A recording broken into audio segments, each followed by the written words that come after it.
American college of cardiology کی guide lines کے مطابق لپڈ پروفائل میں سب سے پہلا target L D L cholesterol ہوتا ہے۔ تندرست افراد میں ایل ڈی ایل کولیسٹرول 100 ملی گرام پر ڈیسی لیٹر سے کم ہونا چاہیے، اور ایسے تمام افراد جو پہلے سے دل کی بیماری میں مبتلا ہیں جیسے انجائنا، ہارٹ اٹیک، یا ان کو اسٹنٹ ڈلے ہیں، بائی پاس ہوا ہے، یا فالج ہے، یا شوگر کی کمپلیکیشنز ہوئی ہیں، ایسے تمام افراد میں 70 ملی گرام پر ڈیسی لیٹر اور آئیڈیلی 55 ملی گرام پر ڈیسی لیٹر سے کم ہونا چاہیے۔ لپڈ پروفائل کی رپورٹ میں دوسرا target non H D L cholesterol ہوتا ہے۔ یہ تندرست افراد میں 130 ملی گرام پر ڈیسی لیٹر سے کم ہونا چاہیے، اور آلریڈی جو دل کی بیماری میں مبتلا ہیں ان میں 100 ملی گرام پر ڈیسی لیٹر سے کم ہونا چاہیے۔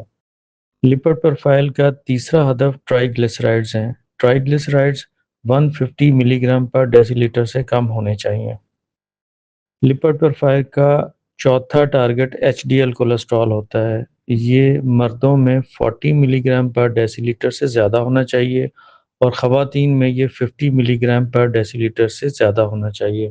صرف اور صرف ٹوٹل کولیسٹرول کو میئر کرنا دل کی بیماری کے خطرے کا درست اندازہ کرنے کے لیے کافی نہیں ہوتا، اس لیے یہ ٹیسٹ ریکمینڈڈ نہیں ہوتا۔ لپڈ پروفائل کروانا زیادہ ضروری ہے۔